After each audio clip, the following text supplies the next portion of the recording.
संसद की बात हो या चुनावी बिसात, सरकार की नीतियां हो या हो देश का विकास, आपसे जुड़े हर मुद्दे दिखाएंगे हम सिर्फ वल्लभ टीवी पर।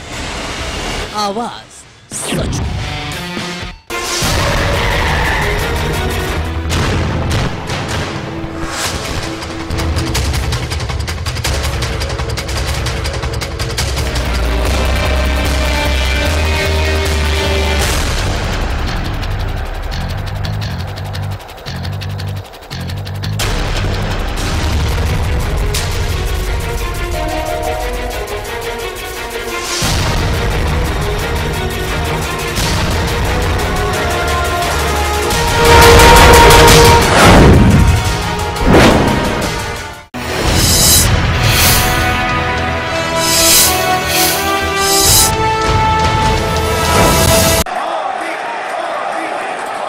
विद्यार्थी परिषद का लड़का आगे बैठ के मोदी मोदी मोदी। क्या फिर चलेगा मोदी का जादू या लालू नीतीश मारेंगे बाजी? चुनावी समर में दिग्गजों ने झोंक दी है ताकत। किसकी होगी जीत, किसकी होगी मार? बिहार के चुनाव से हर खबर पर हमारी पैनी नजर सिर्फ वल्लभ टीवी पर। आवाज सच की। बनते बिगड़ते समीकरण, सड़क से लेकर संसद तक,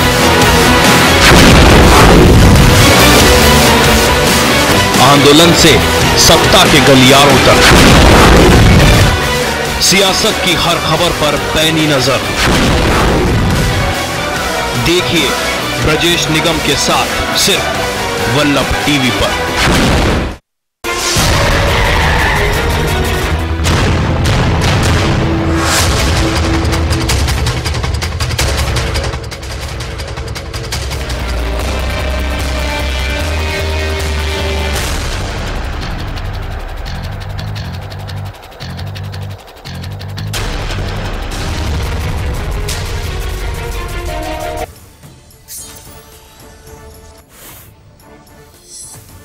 वल्लभ टीवी पर बिहार के पूर्व मंत्री अर्जुन राय ने साधा मोदी पर निशाना, कहा मोदी की जबान की नहीं है गारंटी।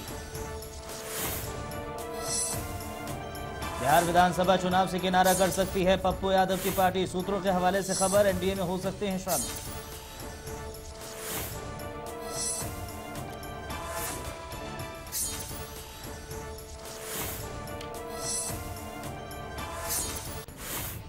शर्तों के साथ फिर महागठबंधन में शामिल हो सकती है एनसीपी। एनसीपी मुखिया शरद पवार ने महागठबंधन से मांगी 40 सीटें। एनडीए में नाराजगी का सिलसिला जारी, 43 उम्मीदवारों की लिस्ट पर खपा हुई आरएसपी।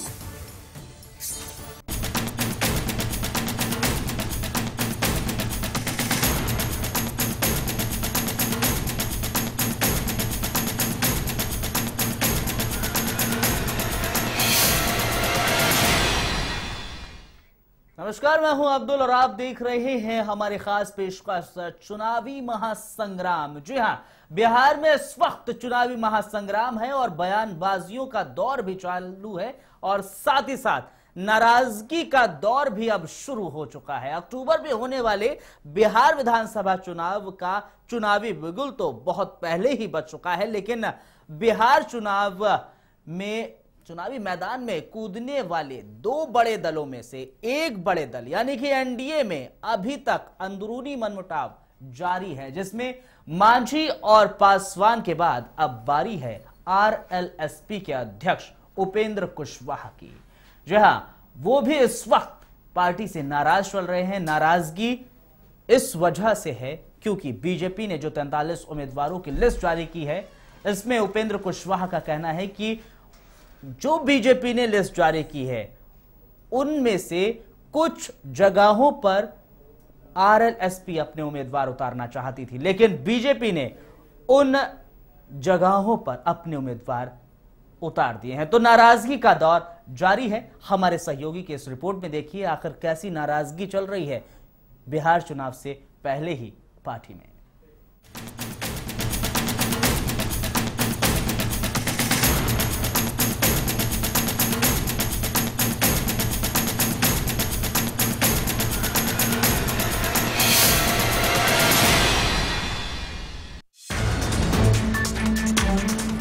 ये क्या हो रहा है, क्यों हो रहा है, वजह क्या है, आखिर चाहत क्या है? एनडीए में सीटों के बंटवारे को लेकर ऐलान भी हो गया, लेकिन नेताओं की नाराजगी का ड्रामा खत्म होने का नाम ही नहीं ले रहा। कभी मांझी नाराज तो कभी पासवान।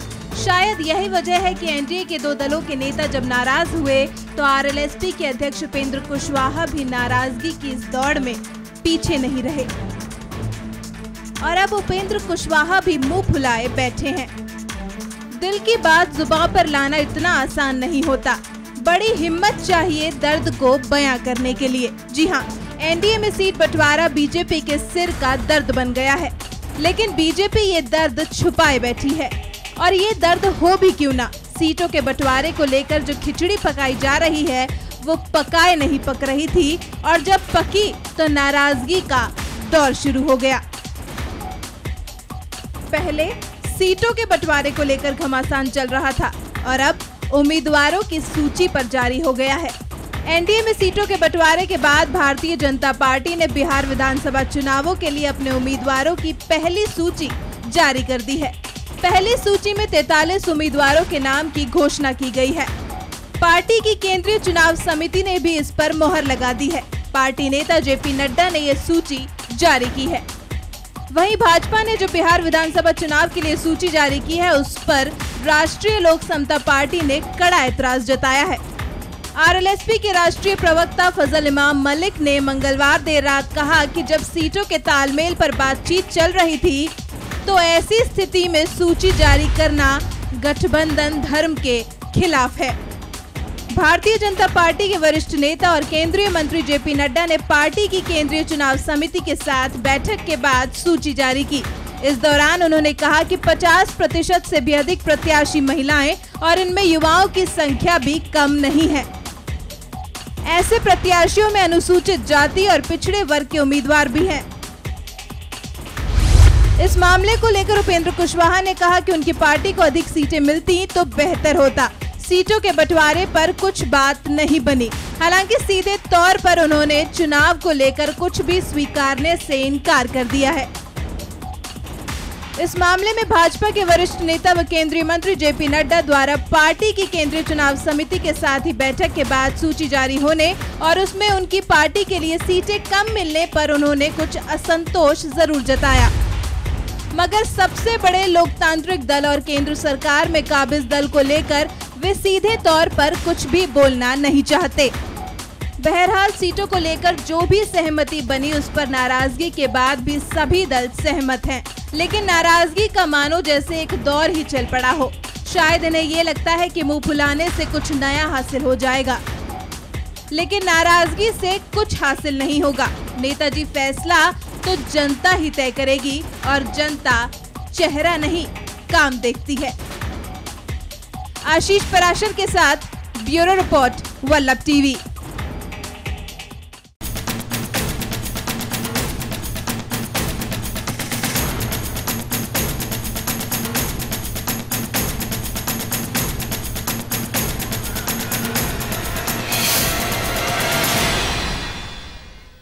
तो चुनाव आते ही नाराजगी का सिलसिला भी शुरू हो जाता है और ये नाराजगी तब और बढ़ जाती है जब उम्मीदवारों के नामों का ऐलान होता है। बीजेपी ने क्या उम्मीदवारों के नामों का ऐलान किया तो आरएलएसपी के सुप्रीमो उपेंद्र कुशवाहा नाराज हो गए। उससे पहले पासवान साहब नाराज थे और मांझी साहब की नाराजगी तो आपको पता ही है। खैर, आज हम चर्चा करेंगे, बिहार चुनाव पर ही चर्चा होगी और हमारे चर्चा में, हमारे प्राइम टाइम में हमारे गेस्ट जो हैं, हमारे मेहमान हैं शैलेश कुमार सिंह, जो राष्ट्रीय महासचिव हैं लोक शक्ति पार्टी के। साथ ही साथ हमारे सहयोगी शंकर दत्त सीधे पटना से हमारे साथ जुड़ेंगे। हमारे चैनल हेड महरूफ रजा साहब भी जुड़ रहे हैं हमारे साथ सीधे पटना से। बहुत बहुत स्वागत है आप तीनों का प्राइम टाइम में। सबसे पहले शैलेश कुमार सिंह साहब, आपसे ही मैं सवाल करता हूं, क्या लगता है आपको एनडीए में सब कुछ ठीक ठाक है? सब कुछ एनडीए में सब कुछ ठीक है, बिल्कुल ठीक ठाक है। बताइए। एनडीए में सब कुछ ठीक ठाक है। अब्दुल साहब, एनडीए में कोई भी किसी की नाराजगी नहीं है, किसी तरह की कोई नाराजगी नहीं है, कोई नाराज नहीं है। नहीं, मैंने नाराजगी तो बात की ही नहीं, मैं ये पूछ रहा हूँ कि सब कुछ ठीक है या नहीं? बिल्कुल ठीक है, सब कुछ ठीक है। किस तरह से ठीक है? हमारी सभी सीटों का बंटवारा हो चुका, लोग सारे नेता हमारे चुनाव में लग चुके हैं, अब सीट एडजस्टमेंट हो रही हैं, वो भी 1-2 दिन में हो जाएंगी और सभी लोग चुनाव जीतने के लक्ष्य को लेकर बिहार में उतर गए हैं। इस चुनावी समर में किसी तरह की कोई भी ऐसी बात नहीं है जिसको केवल मीडिया में है, जो भी है। नहीं, मीडिया में वही बात आती है जहां कुछ ना कुछ होता है, चिंगारी जहां पर होती है आग वहीं लगती है। इस बात का आपको संज्ञान होगा, आपको पता होगा शैलेश साहब। लेकिन समझ से ये परे है, कभी पासवान साहब नाराज होते हैं और चिराग पासवान उसकी कहा जाए सफाई भी देते हैं, कहते हैं कि हम नाराज नहीं थे, असंतुष्ट जरूर थे। नहीं, असंतुष्ट देखिए, जब तक पार्टियों में सीटों का बंटवारा चलता रहता है और उस पर बातचीत चलती रहती है तो सब असंतुष्ट रहते हैं। उसके बाद जब एक बार बंटवारा हो गई और नाराजगी में फर्क कितना है? नहीं, आपने कहीं भी नहीं देखा होगा किसी ने हमारे पार्टी के राष्ट्रीय अध्यक्ष श्री रामविलास पासवान जी को कहीं नहीं देखा होगा आपने नाराजगी व्यक्त करते हुए, चिराग पासवान जी को आपने नहीं देखा होगा नाराजगी व्यक्त करते हुए। तो हम कैसे कह दें कि नाराजगी है? कहीं कोई नाराजगी है नहीं, हम लोग बिल्कुल संतुष्ट हैं। चिराग पासवान खुद कहते हैं कि जो बातें चल रही हैं इस वक्त उसमें हाँ जरूर हम नाराज नहीं हैं, लेकिन सीटों का जो बंटवारा हो रहा था उसको लेकर जो भी चीजें हैं हाँ थोड़ा सा असंतोष जरूर नजर आए।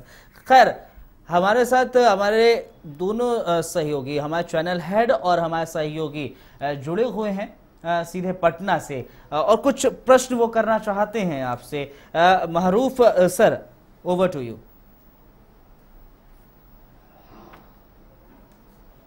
जी, एसके सिंह साहब शायद भूल रहे हैं कि चिराग पासवान और रामविलास पासवान दोनों ही नाराज थे और जिस तरीके से उन्होंने प्रेस कॉन्फ्रेंस का आह्वान किया और फिर उसके बाद बीजेपी के जो आला जो नेता हैं उनको मनाने गए और प्रेस कॉन्फ्रेंस से पहले मान मनव्वल हुई और उसके बाद सब कहा गया कि सब कुछ ठीक ठाक है। तो सिंह साहब से पूछना चाहता हूं कि आप ये कैसे कह सकते हैं कि चिराग पासवान ठीक नाराज नहीं थे या रामविलास पासवान नाराज नहीं थे? और शंकर, जिस तरीके से हम आज लोजपा के ऑफिस में गए जी, वहां वो नाराजगी सामने दिखाई दी। लोग ये कहते हुए सामने नजर आए कि हम तो 243 सीटों पे खड़ा होना चाहते थे, लेकिन 40 सीटों का हम क्या करेंगे? तो उससे हमारे कार्यकर्ता का जो मनोबल है वो बड़ा डेमोरलाइज हुआ है। जी शंकर। बिल्कुल आपने सही कहा मारूफ जी। आज लगातार हम जब पटना की सड़कों पर उतरे, हमने लोगों से भी राय जानी और हमारा जो खास कार्यक्रम है चुनावी चर्चा, उस पर भी आज हमने कई जो नेता हैं उनसे बात की। साफ तौर पर एक तलखी नजर आई, एक ऐसा लग रहा था कि कुछ अधूरापन है, कुछ सीटें उन्हें ज्यादा मिलनी चाहिए थी, वो नहीं मिली है। लेकिन एक बात साफ है, ये अस्तित्व की लड़ाई हो गई है बिहार का चुनाव, इसलिए कोई भी मौका नहीं छोड़ना चाहता है। जितनी सीटें हालांकि मिली हैं उन सीटों से संतुष्ट नहीं है। चलिए सिंह साहब से, मजबूरी कहीं ना कहीं ये कही जा सकती है, इसके अलावा मैं कहूं कोई ऑप्शन भी नहीं बचा मारूफ जी। चलिए सिंह साहब से इसका सामने नजर आया। कल हम वहां शाहिद अली खान साहब से बात कर रहे थे, उन्होंने भी कहा कि जिस तरीके की सीटें चाहिए थी वो सीटें हमें मिली नहीं और आप अगर दूसरी पार्टियों को ज्यादा सीटें देंगे, तरजीह देंगे, तो उसका खामियाजा और नुकसान आप खुद देखेंगे और उसके जिम्मेदार आप खुद होंगे। तो दबी जुबान से कहीं ना कहीं आप ये देखें कि पहले रामविलास पासवान नाराज होते हैं, उससे पहले जीतन राम मांझी नाराज होते हैं और अब उपेंद्र कुशवाहा नाराज हो जाते हैं। अगर ये नाराजगी का सिलसिला यूं ही बरकरार रहा तो 8 नवंबर के बाद जो नतीजे आएंगे, क्या इन सबको एक प्लेटफॉर्म पे एकजुट इकट्ठा कर पाएंगे? एक इकट्ठा बिल्कुल कोशिश तो यही हो रही है अभी कि एकजुट रहें, कुल मिलाकर चुनाव तक तो कम से कम एकजुट रहें। जनता तक जो संदेश देना चाहते हैं वो संदेश कम से कम नेगेटिव संदेश जनता तक न जाए।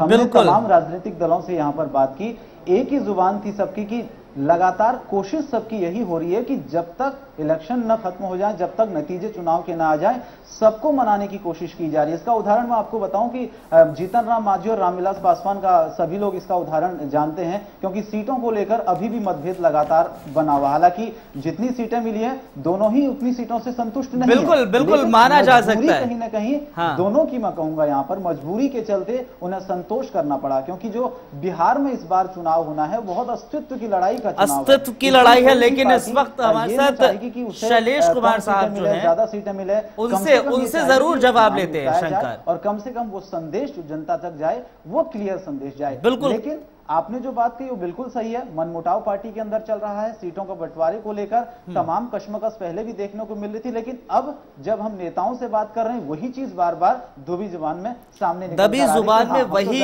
बात सामने आ रही है, उतनी सीटें नहीं मिली है। बिल्कुल दबी। एसके सिंह साहब से मेरा सवाल ये है कि उनसे ये पूछिए आप। बिल्कुल जी जी जी, सवाल कीजिए राजा साहब। जी, तो एसके सिंह साहब से सवाल ये पूछना चाह रहा हूं मैं कि किस बात पे, किस बिसात पे वे कहते हैं कि पूरा एनडीए जो है एकजुट है? क्योंकि रोज मीडिया में खबरें आ रही हैं, प्रेस कॉन्फ्रेंस हो रही है, ब्रेकिंग न्यूज चला रहे हैं, तो क्या लगता है कि आपको क्या मीडिया खामखा सारी चीजें उड़ा रहा है? इनका तो ये कहना है। सिंह साहब बताइए, शैलेश कुमार साहब। सबसे बड़ी बात है कि हम लोग एक राजनीतिक दल हैं, प्रत्येक राजनीतिक दल ये चाहती है या चाहता है कि हम ज्यादा से ज्यादा सीटों पर लड़े, लेकिन हमारी गठबंधन आज ये बिहार चुनाव से नहीं है, हमारी गठबंधन लोकसभा चुनाव के पहले से है और हम सरकार में भी हैं, इसलिए गठबंधन मजबूत है और किसी तरह की अब कोई भी नाराजगी नहीं है। हम चुनाव में हैं, चुनाव आज से शुरू हो गया और पूरी एनडीए इस चुनाव को, बिहार की चुनाव को जीतेगी और सरकार बनाएगी और नीतीश जी को बेदखल करेगी। शैलेश साहब, हमारे सहयोगी पटना में घूम रहे हैं, एलजेपी कार्यालय पहुंच रहे हैं, वहां जाकर आपके ही कार्यकर्ता दबी जुबान में ये कहते हैं कि हम 243 सीटों पर लड़ने वाले थे, सिर्फ 40 सीटें मिली हैं। आप कह रहे हैं सब कुछ सही है। अब्दुल साहब, 243 की ही तैयारी होती है हर पार्टी की। छोटी पार्टी हो, बड़ी पार्टी है, सारी पार्टियों की तैयारी पूरी सीटों के लिए होती है। हर प्रत्येक सीटों पर कार्यकर्ता तैयार मिलता है कि हम भी चुनाव लड़ेंगे। नहीं तो वहां पर लेकिन हमें जितनी सीटें मिली हैं गठबंधन में, हमारी गठबंधन मजबूत है और उस गठबंधन में जितनी सीटें मिली हैं हम उस पे लड़ने के लिए तैयार हैं और पूरी तरह से हम चुनाव में हैं और हम चुनाव जीतेंगे। पूरी एनडीए एकजुट होकर चुनाव लड़ रही है। मेरा सवाल आपसे ये है कि यहाँ पटना में, बिहार में एक बड़ा जबरदस्त कहावत चली है कि नीचे जमीन उस पर आसमान, बिहार विकास के लिए चिराग पासवान। इस जुमले को हम क्या कहा जाए? सिर्फ कहावत है, जुमलेबाजी है, या वाकई कोई हकीकत है, या यूं कहूं कि सीधे सीधे बीजेपी को एक थ्रेट है? नहीं नहीं, जुमलेबाजी कुछ नहीं है। चिराग पासवान इस सरकार में ही रहकर, एनडीए में रहकर बिहार के लिए जितना अधिक से अधिक बिहार के विकास के लिए काम हो सकता है करते रहे हैं और करते करेंगे। ये कोई जुमला नहीं है, ये चिराग पासवान और पूरे पार्टी के लिए, ये पार्टी की एक सोच है कि हम बिहार के विकास के लिए काम करेंगे और हम इसी मुद्दे पर चुनाव लड़ रहे हैं।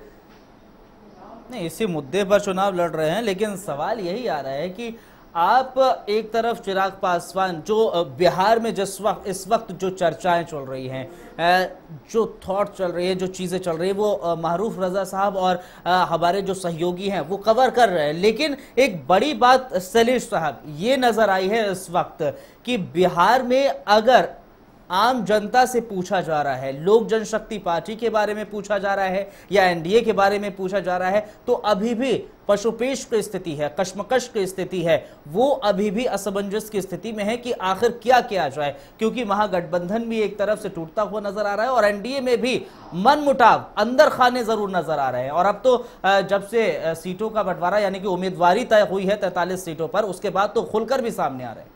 अब्दुल साहब, ये महागठबंधन की तो बात नहीं करता, महागठबंधन तो कोई गठबंधन है ही नहीं। मत कीजिए उसकी बात, अपनी कीजिए। हमारी एनडीए की गठबंधन पहले से है, लोकसभा चुनाव के पहले से है और हम किसी तरह का, हम लोगों का आपसी मतभेद नहीं है। हम लोग चुनाव में उतर चुके हैं, बार बार इस बात को मैं कह रहा हूं कि हम लोग चुनाव में हैं और चुनाव सभी पार्टियां उतर चुकी है चुनाव में। शैलेश साहब, इस बात को तो कोई नहीं मानेगा ना, और अफवाहें तो उड़ती रहती हैं, उसकी तो बात ही नहीं कीजिए। लेकिन सभी चुनावी मैदान में उतर चुके हैं और सभी जीत का ही दम भर रहे हैं। कोई ये नहीं कहेगा कि मैं हारने के लिए उतरा हूं, और कोई भी मैदान में उतरता है तो हारने के लिए नहीं उतरता है। साहब, हमारे किसी नेता का, राष्ट्रीय अध्यक्ष का या चिराग पासवान जी का या पारस जी का, किसी का भी कोई बयान हो इसके बारे में, तब आप कहेंगे ना कि हम असंतुष्ट हैं या हमारे में कोई सर फुटौल है। हम एकदम बिल्कुल एक हैं। अरे चिराग पासवान ने खुद का है साहब, आपने शायद सुना नहीं या फिर आप वहां पर मौजूद नहीं थे उस सभा में। साहब ये बताइए कि अगर सर फुटौल नहीं था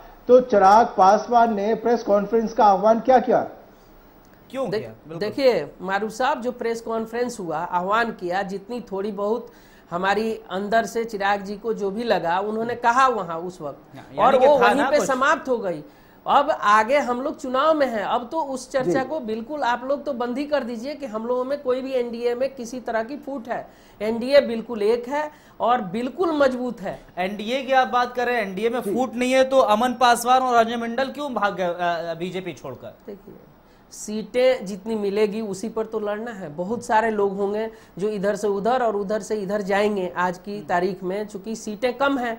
गठबंधन दो ही है, एक महागठबंधन है, एक लेकिन एनडीए आपकी है। पार्टी के एसके सिंह साहब, मैं आपको अपडेट कर दूं कि आपकी पार्टी के सीनियर नेता जो रामा सिंह, उन्होंने पार्टी के सभी सदस्य पदों से जो है इस्तीफा दे दिया। बिल्कुल। वो क्या है, वो खामाखाई है? देखिए वो तो बहुत सीनियर लीडर रहे हमारे पार्टी में, हम उनके बारे में कोई अभी तो आपसे कोई टिप्पणी करेंगे नहीं, लेकिन उसके बारे में तो या तो राष्ट्रीय अध्यक्ष जी बताएंगे या चिराग जी बताएंगे।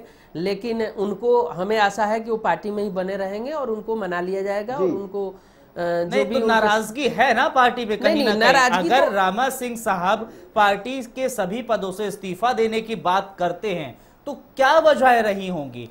कुछ तो गड़बड़ है, कुछ तो अंदर खाने कुछ हो रहा है पार्टी में, जो कहीं ना कहीं रामा सिंह साहब को नागवार गुजरा और उन्होंने यह ऐलान किया कि मैं पार्टी के सभी पदों से इस्तीफा दे रहा हूं। अब्दुल जी, चुनावी समर में कुछ लोगों को कुछ ऐतराज जरूर होता है, जिनको टिकट नहीं मिलती है, जिनको बहुत जो मांगते हैं वो सीट नहीं मिलती है, तो बहुत सारी नाराजगी होती है। क्योंकि सीट हमारे तो नाराजगी है ना, वही तो मैं जानना चाह रहा हूँ, वही तो सभी जानना चाह रहे हैं। नाराजगी है ना लोग जनशक्ति नाराजगी तो एनडीए में, नाराजगी केवल लोक जनशक्ति में नहीं सभी पार्टियों में होती है। मैं एनडीए की बात कर रहा हूँ, एनडीए में है ना नाराजगी। आप अभी लोक जनशक्ति पार्टी की बात कर रहे थे, रामा सिंह जी के बारे में बात कर रहे थे, वो लोक जनशक्ति पार्टी के सांसद है, बिल्कुल, ना कि एनडीए के हैं। एनडीए में तो हम लोग हैं पार्टी के नाते, तो एनडीए की बात आप करते हैं तो एनडीए में तो है ही नहीं फुटो। अगर पार्टी में थोड़ी बहुत कोई नाराज है तो उसको मना लिया जाएगा, उसको फिर से मना के और फिर पार्टी में वही काम कर रहा है, वो पार्टी के कोई अगेंस्ट में काम नहीं कर रहा है और ऐसी कोई नाराजगी नहीं है। ठीक है, लोग इस्तीफा भी देते हैं, फिर जब छोड़कर चले जाएंगे तो कहेंगे आप अवसरवादिता है। नहीं, राज है जिसकी पर्दादरी है। शंकर, जिस तरीके से आज लोजपा के कार्यालय गए थे, हमने वहां पर चुनावी चौपाल लगाई और लोगों से दो चार हुए, वहां के जो वरिष्ठ नेता थे उनसे बात हुई, अलग अलग क्षेत्रों के नेता आए हुए थे। यानी यूं कहे कि पूरा बिहार जो रिप्रेजेंट करता है लोजपा को, वो सारा का सारा मौजूद था।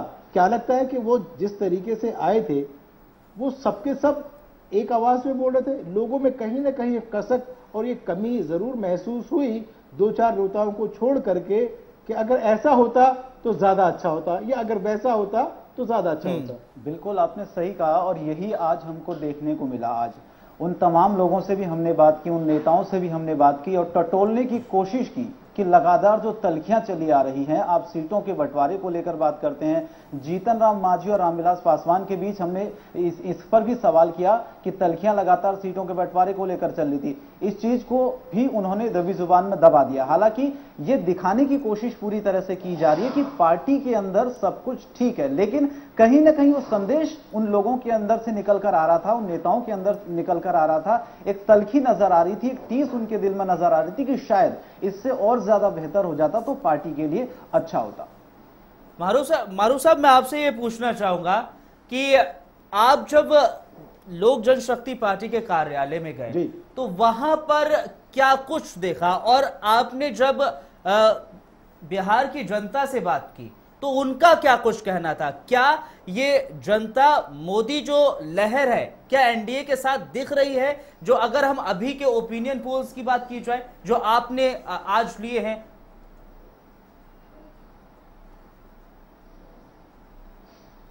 देखिए, जिस तरीके से आज हम तकरीबन 4-5 बड़ी जगहों पे गए और हमने बड़े प्रोग्राम्स के, जेडीयू के पूर्व मंत्री से हमने बात करी, जो डिप्टी स्पीकर हैं विधानसभा के उनसे हमने बात की, लोजपा के कार्यालय गए और पूरा जो पटना शहर जो पटा हुआ है पोस्टरों से और अलग अलग लोगों से जो हमारी बातें हुई तो वो बड़ी मिली जुली थी। लेकिन जिस हम विकास की बात कर रहे हैं, जिस हम मोदी जी के उस वादे की बात कर रहे हैं कि सबका साथ सबका विकास, तो विकास की डेफिनेशन सबके लिए अलग अलग है और वो कहीं धरातल पर नजर नहीं आई। हालांकि मैं यूं कहूं कि जेडीयू का जो महागठबंधन है वो भी कोई बहुत चुस्त दुरुस्त नहीं है, अंदर खाते वहां भी जमीनें खिसकी हुई हैं। लालू जी का अपना जो यदुवंशी वोट है वो इधर हो रखा है, कुर्मी वोट जो नीतीश जी का है वो अलग हो रखा है। लोगों को बहुत सारी शिकायत कि नीतीश जी जब तक अकेले थे उन्होंने बड़ा अच्छा काम किया, लेकिन जैसे उन्होंने लालू जी से हाथ मिलाया तो उनको दोबारा से वो जंगल राज याद आ गया, और उस जंगल राज के शब्द को बीजेपी और बीजेपी के जो अलायंस है उन्होंने पकड़ लिया है, और वो उसी को लेकर के पूरा का पूरा गेम उलटने की फिराक में है।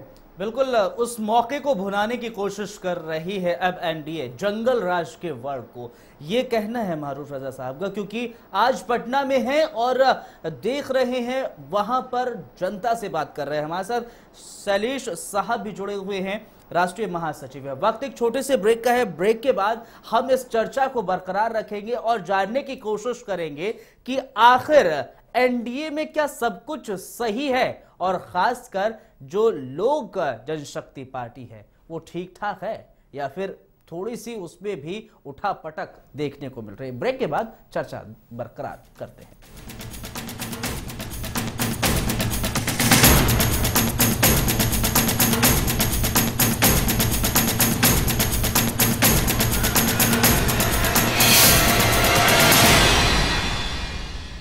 बज गया है चुनावी बिगुल, छिड़ गई है जुबानी जंग।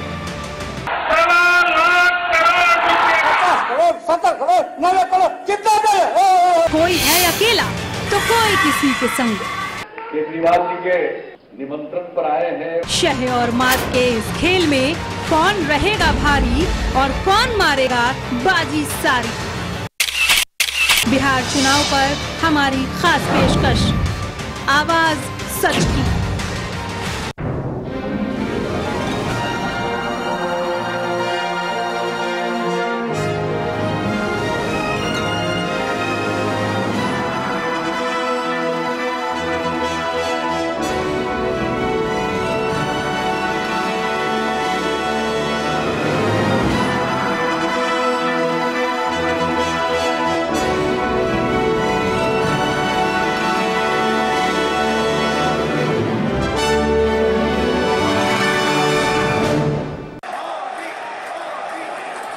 विद्यार्थी परिषद का लड़का आगे बैठ के मोदी मोदी मोदी। बिहार की जंग, क्या फिर चलेगा मोदी का जादू या लालू नीतीश मारेंगे बाजी। चुनावी समर में दिग्गजों ने झोंक दी है ताकत। किसकी होगी जीत, किसकी होगी मार। बिहार के चुनाव से हर खबर पर हमारी पैनी नजर, सिर्फ वल्लभ टीवी पर, आवाज सच की।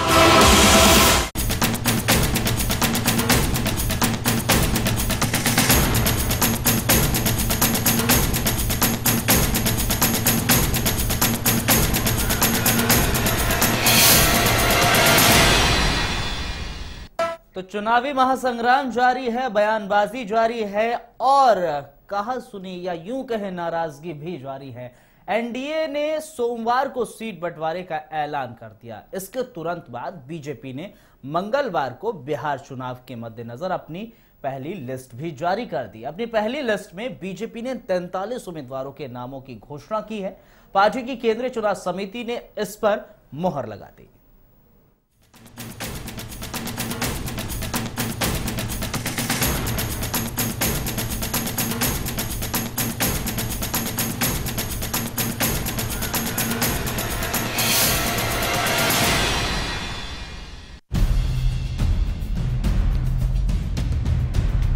किसको कितनी सीटें?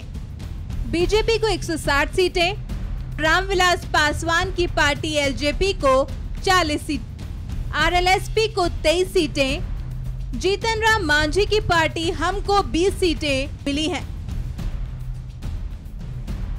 कभी कोई नाराज तो कभी कोई रुष्ट। ये क्यों है, कैसे है, इसका अंदाजा लगाना आपके और हमारे लिए बेहद मुश्किल है। पर एक बात है जो आप, हम और शायद ये सारी पार्टियों के नेता भी जानते हैं कि सियासत और सत्ता के लिए ये सब पेच अटक रहे हैं।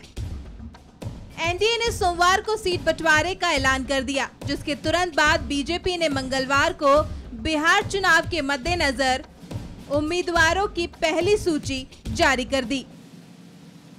जिसमें बीजेपी ने 43 उम्मीदवारों के नामों की घोषणा की है। पार्टी की केंद्रीय चुनाव समिति ने भी इस पर मुहर लगा दी है। जरा नजर डालते हैं। पहला चरण, विधानसभा संख्या और नाम, साथ में उम्मीदवारों के नाम।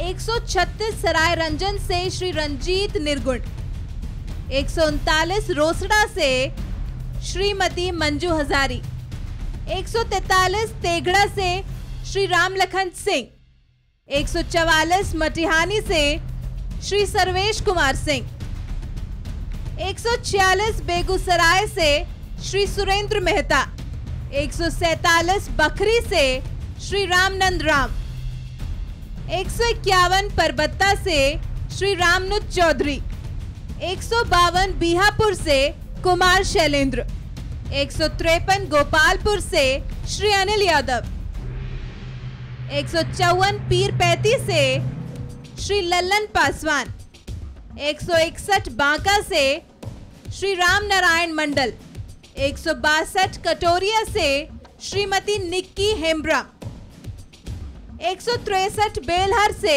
श्री मनोज यादव, 165 मुंगेर से श्री प्रणव कुमार यादव, 167 सूर्यगढ़ से श्री प्रेम रंजन पटेल, 168 लखीसराय से श्री विजय कुमार सिन्हा, 235 रजौली से श्री अर्जुन राम, 236 हिसुआ से श्री अनिल सिंह, 242 झाझा से श्री रविंद्र यादव। दूसरा चरण, 203 रामगढ़ से श्री अशोक सिंह, 204 मोहनिया से श्री निरंजन राम, 206 चैनपुर से श्री ब्रिज किशोर बिंदा, 208 सासाराम से श्री जवाहर प्रसाद, 210 दिनारा से श्री राजेंद्र सिंह, 211 नोखा से श्री रामेश्वर प्रसाद चौरसिया, 213 काराकत से श्री राजेश्वर राज, 214 अरवल से श्री चित्रंजन कुमार, 219 गोह से श्री मनोज शर्मा, 221 नवीनगर से श्री गोपाल सिंह, 223 औरंगाबाद से श्री रामाधीर सिंह, 225 गुरुवा से श्री राजीव दांगी, 229 बोध गया से श्री श्याम देव पासवान, 230 गया शहर से श्री प्रेम कुमार, 234 वजीरगंज से श्री वीरेंद्र सिंह। अन्य चरण, 8 बेतिया से श्रीमती रेणु देवी, 19 मोताहारी से श्री प्रमोद कुमार, 28 सीतामढ़ी से श्री सुनील कुमार, 32 बेनापट्टी से श्री विनोद नारायण झा, 173 राजगीर से श्री सत्यदेव नारायण आर्या, 182 बांकीपुर से श्री नितिन नवीन, 183 कुमरार से श्री अरुण कुमार, 184 पटना साहिब से श्री नंद किशोर यादव, 194 आरा से श्री अमरेंद्र प्रताप सिंह। बीजेपी के वरिष्ठ नेता और केंद्रीय मंत्री जेपी नड्डा ने पार्टी की केंद्रीय चुनाव समिति के साथ बैठक के बाद सूची जारी करते हुए कहा कि इनमें से 50% से अधिक उम्मीदवार महिलाएं और युवा हैं, जबकि करीब 60% उम्मीदवार अनुसूचित जाति एवं पिछड़े वर्गों के हैं। इनमें से 5 उम्मीदवार यादव जाति के हैं, जो सबसे ज्यादा आबादी वाला अन्य पिछड़ा वर्ग समूह है। साथ ही नड्डा ने यह भी कहा कि बाद की सूचियों में मुस्लिम नाम भी शामिल होंगे। सीटों के बंटवारे को लेकर चले आ रहे मतभेद खत्म होने का नाम नहीं ले रहे। इसी कड़ी में अब नाम उपेंद्र कुशवाहा का भी जुड़ गया है। सूची जारी होने के बाद उपेंद्र कुशवाहा भी एनडीए से नाराज होने वाली सूची में शुमार हो गए। कोई नाराज हो या गुस्सा, नेताजी को जवाब तो मतदान के बाद ही मिलेगा कि उनका नाराज होना कितना सही था और कितना गलत। शशांक शर्मा के साथ bureau report, Vallabh TV.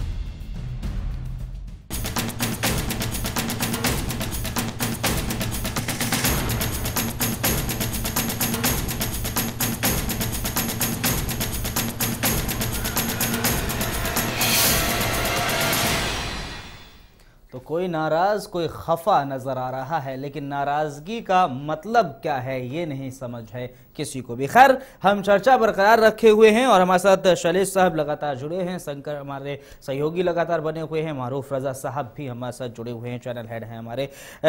Singh साहब, आपसे ही सवाल है और सवाल यही है कि अभी आपने जिस तरह से बोला था कि जो हमारी पार्टी है यानी कि लोक जनशक्ति पार्टी है और एनडीए है, इनफैक्ट जो गठबंधन है उसमें सब कुछ ठीक है, अगर सब कुछ ठीक है तो मांझी और पासवान की जो बयानबाजी हुई थी वो क्या था?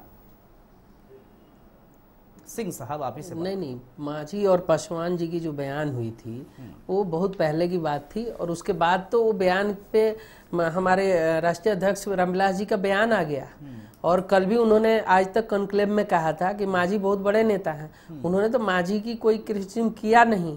फिर आपने मांझी और मजबूरी थी कि मांझी को बड़ा नेता मजबूरी, देखिए राजनीति में एनडीए ने 20 सीट दे दी, बात हो रही थी 13 की, नहीं लेकिन 20 मिल गई। अब उनको तो मजबूरी थी कि उनके पास दलित वोट ज्यादा है। नहीं, मजबूरी कहीं नहीं होती है राजनीति में, मजबूरी कुछ नहीं है राजनीति में। मजबूरियां राजनीति में एक उम्मीदवार को दूसरी पार्टी में ले जाती है, उसको अवसरवादिता कहे या मजबूरी कहे, मजबूरियां होती हैं राजनीति में साहब। उनके मांझी जी के पार्टी को, मांझी जी की जो वोट बैंक है उनके हैसियत से उनको सीटें दी गई है। एनडीए में पूरे विचार विमर्श करके सीटें दी गई।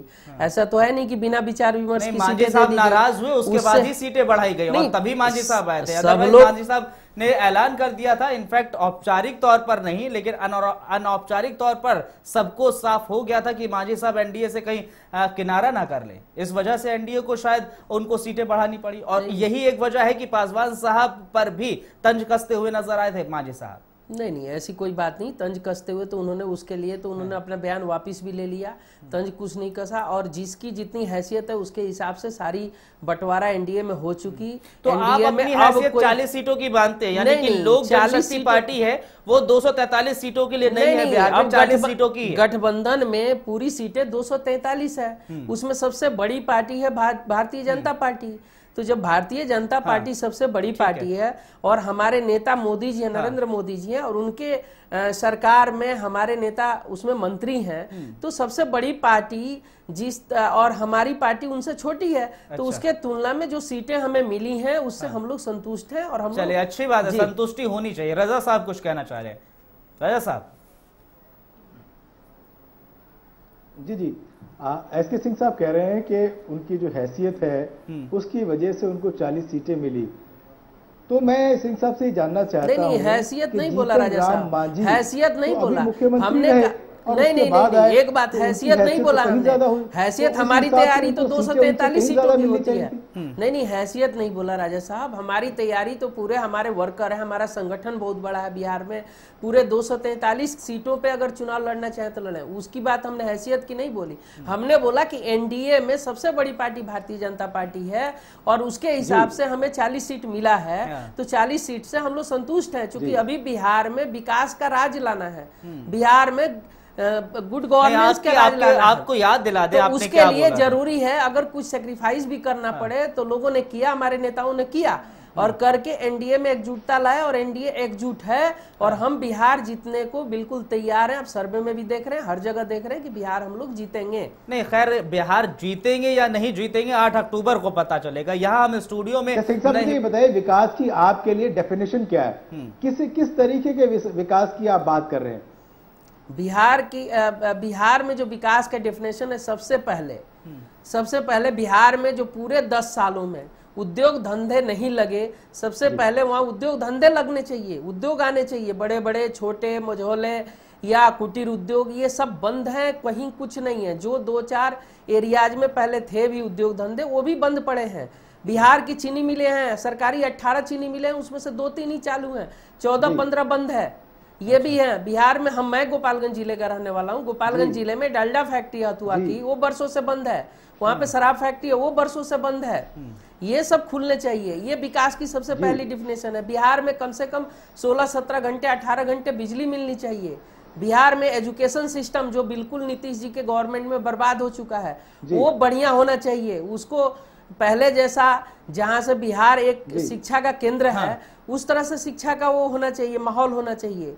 बिहार में विश्वविद्यालय हर जगह हर एरिया में होने चाहिए। बहुत अच्छी बात आपने कही, टेक्निकल इंस्टीट्यूट होना चाहिए। लेकिन ये सारी चीजें सिंह साहब अभी क्यों याद आ रही हैं? आप पहले भी बिहार में रहे, आपके नेता भी बिहार से ही हैं, केंद्रीय मंत्री भी रहे, तब ये सारी चीजें याद नहीं? आज चुनाव का माहौल है तो ये सारी चीजें याद आ रही है? नहीं, चुनाव के माहौल में नहीं। जब केंद्रीय मंत्री रहे तब भी वहां पे जो उन्होंने काम किया, रेलवे में मिनिस्टर रहे तो जो उन्होंने काम किया, टेलीफोन में मिनिस्टर रहे उस समय जो काम किया उन्होंने, जहां जहां उनको जब मंत्री रहे उस तरह से उन्होंने बिहार में अपने सेंट्रल उनके केंद्रीय मंत्री रहने के नाते जितनी शक्ति थी उतना उन्होंने बिहार को दिया और पूरा विकास हुआ। ऐसा नहीं है कि नहीं हुआ। उनके मंत्री रहते बिहार में बहुत अच्छे काम हुए। मतलब आप ये कहना चाह रहे चिट भी अपनी पट भी अपनी, जब मंत्री थे तब विकास हुआ और अभी नीतीश का राज है तो विकास नहीं हुआ? नहीं, विकास की डिफिनेशन मैं ये नहीं कह रहा कि नीतीश का राज है तो विकास नहीं हुआ।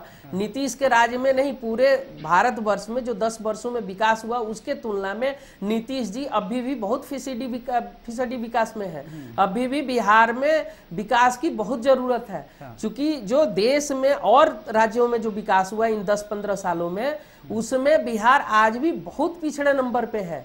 आज भी बिहार को लोग बीमारू राज्य ही मान रहे हैं। लेकिन आज भी बिहार के लोग नीतीश को विकास पुरुष कहते हैं। नहीं, देखिए, विकास पुरुष तो कोई नहीं कहता है। आज की तारीख में आप सर्वे भी किए होंगे पूरे बिहार में, जनता में गए भी होंगे। विकास पुरुष तो कोई नहीं कहता नीतीश जी को। और विकास पुरुष जो उन्होंने यूपीए 1 जो उन्होंने एनडीए के साथ मिलकर भाजपा के साथ जब थे, उन्होंने जब काम किया, पिछले पूरे यूनिवर्सिटी में के लड़कों से बातचीत करी, इनसे पूछा कि विकास की डेफिनेशन क्या है, वो विकास के नाम पर वोट देंगे या जातिगत राजनीति को तरजीह देंगे। शंकर से पूछ रहे थे, उन्होंने आज बहुत सुबह सवेरे जाकर के बाकायदा युवाओं से बातचीत की और उनके मन की बात जानने की कोशिश की। शंकर से बात कर रहे थे। शंकर बताइए। बिल्कुल, मैं बता दूं अब्दुल आपको, हम लगातार पटना की सड़कों पर उतरे, चाहे वो पोस्टर वार की बात हो, चाहे वो जातिगत समीकरण की बात हो, चाहे वो विकास की बात हो। हमने तमाम लोगों से ये राय जानी है, चाहे वो जनरल लोग हो, चाहे वो युवा हो, चाहे वो कामकाजी लोग हों। सभी लोगों से हमने मिलीजुली प्रतिक्रिया उनकी जानी। सबका एक ही कहना था, बिहार में विकास की सरकार उन्हें चाहिए, लेकिन बिहार में विकास कहीं नजर नहीं आ रहा है। हालांकि जातिगत समीकरण को लेकर भी हमने सवाल पूछा था, लेकिन कुछ लोगों का यह मानना था ठीक है, जातिगत समीकरण कुछ हद तक ठीक था पहले, लेकिन अब उतना मैटर नहीं करता है जातिगत समीकरण, क्योंकि लोग बदलाव चाहते हैं, लोग विकास चाहते हैं, लोग एक ऐसी सरकार चाहते हैं जिनसे उनको फायदा मिले, जो सिर्फ जुमलेबाजी न करे। ये तमाम जो लोगों की राय है वो हमें देखने को मिली। लेकिन लमसम अगर मैं पूरे इस वाक्यों को अगर आपके सामने रखूं, यही बात सामने निकल कर आ रही थी कि विकास हर कोई चाहता है, बदलाव हर कोई चाहता है। कुछ लोगों का यह भी कहना था कि चुनाव आते हैं, राजनेता आते हैं, वादे करते हैं, चाहे वो अक्सर एक बात बहुत दिलचस्प जो इसमें देखने को मिली, मारूफ जी मैं आपको बता दूं, जो हमने देखा आज, वो ये था कि लोग इतने जागरूक हो गए हैं। पटना की मैं बात कर रहा हूं, पटना के लोग इतने जागरूक हो गए हैं कि उनको अब लगने लगा है कि हाँ, उनको वोट किसे देना है, विकास कितना हुआ है। अब वो चीज नहीं रहेगी, अब वो दौर नहीं रह गया कि आपने रैलियां कर दिया, आपने भाषण कर दिए, बड़े बड़े जुमले आपने छोड़ दिए, जनता उन चीजों को नहीं समझ रही है। लेकिन बिहार के लोग इस चीज को बखूबी जानते हैं, उन्हें पता है कि उन्हें कौन सी सरकार चुननी है, अब तक जो सरकार है उसने क्या काम किए हैं। तो कुल मिला के अगर मैं बात करूं, विकास का जो बहुत बड़ा मुद्दा है वो खासतौर पर बिहार में बहुत ज्यादा है। और राजनीतिक पार्टियां विकास की बात बार बार करती हैं जब चुनाव आते हैं। लोगों का एक ये भी कहना था कि चुनाव के वक्त ही उन्हें याद आता है, जातिगत समीकरण उन्हें चुनाव के वक्त याद आता है। कुछ बहुत सारे जुमलेबाजी, बहुत सारे मैं कहूं कि जनता के बीच जाके वो अपनी उपलब्धियां गिनवाने की बात करते हैं। लेकिन कहीं ना कहीं एक ऐसी सरकार उन्हें चाहिए जो विकास के रास्ते पर उन्हें ले जाए। अब तक जो ठगा हुआ महसूस कर रहे हैं वो अपने आप को, आगे कम से कम उनके साथ ऐसा ना हो। तो इन लोगों की कुल मिला के एक ही राय थी यहां पर कि विकास बिहार में कम से कम हो।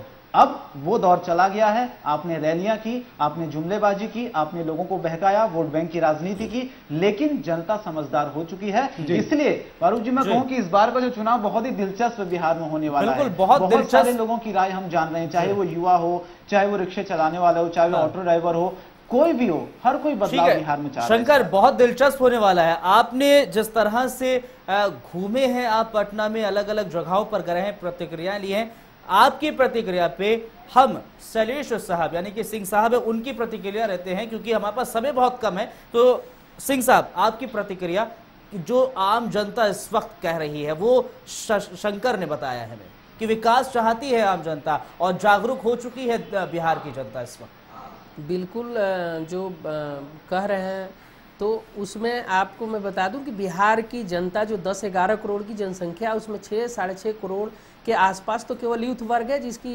एज 18 साल से लेकर 40 साल के बीचों बीच है, और उसमें से आधी जनसंख्या बाहर जाके रोजी रोटी की जुगाड़ कर रही है।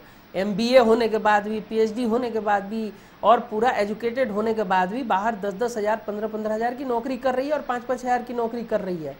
तो ये अगर हमारे यहाँ ही है ये चीज़ें, और उसका फायदा अन्य राज्यों को इसी देश में मिल रहा है, और देश में नहीं विदेशों में मिल रहा है। हमारे यहाँ सबसे अधिक प्लान सऊदी अरबिया है। अच्छा। तो विदेशों को ही मिल रहा है, और वहाँ पे जाके बिहार के लोगों ने और बिहारी लोगों ने वहाँ पे जाकर स्वर्ग बनाया हुआ है। आप जिस NCR में बैठे हैं वहाँ पे लोगों ने स्वर्ग बनाया हुआ है। तो बिहार में अगर मौके मिलेंगे और बिहार में विकास की बात होगी तो बिहार, तो इनसे पूछे, वहां तो उन्होंने स्वर्ग बना लिया, लेकिन ये बगैर कैप्टन की टीम लेकर के जो उतरे हैं उनका स्वर्ग कैसे बनेगा? नहीं, ये राजा साहब बगैर कैप्टन की टीम नहीं है। इसका कैप्टन बहुत बड़ा कैप्टन है, मोदी जी की टीम है। ये वो कोच है, वो कोच है, वो कोच है, कैप्टन नहीं है, वो कोच है। टीम उन्हीं की है और उनके टीम के हम लोग मेंबर हैं साहब। वो कैप्टन नहीं है, वो कोच है। कैप्टन अलग। इतना बड़ा टीम है कि इस टीम पे पूरे बिहार को भरोसा है। इस टीम में जो भी आता है, NDA में जो भी संगठन है, जो भी राजनीतिक दल है, सब पर बिहार की चलिए लगभग 80% जनता को भरोसा है। देखने वाली बात होगी, भरोसा है तो जनता, और जनता किस पर भरोसा करेगी ये बहुत अहम सवाल है। खैर, बहुत बहुत शुक्रिया आप तीनों का हमारे साथ जुड़ने के लिए। और जिस तरह से बिहार में राजनीतिक सरगर्मियां जोर पकड़ रही हैं, उसको लेकर बयानबाजी भी जोरों पर है, गहमा गहमी भी जोरों पर है, नाराजगी भी जोरों पर है। और दूसरी चीज, जो वल्लभ टीवी पटना पहुंचा हुआ है, बिहार पहुंचा है, वहां लोगों से प्रतिक्रिया रह रहा है, तो लोगों का कहना है कि वो जागरूक हो चुके हैं, बिहार की जनता जागरूक हो चुकी है और अब उसको पता है कि हमें किसको वोट देना है। कोई लोक लुभावने वादे नहीं चलेंगे, कोई बयानबाजी नहीं चलेगी, कोई घोषणाएं नहीं चलेंगी। आप अगर काम करेंगे तो बिहार की सत्ता पर आप काबिज हो जाएंगे। बहरहाल देखने वाली बात होगी आखिर बिहार की जनता किसको सत्ता पर काबिज करती है। दीजिए मुझे इजाजत, नमस्कार।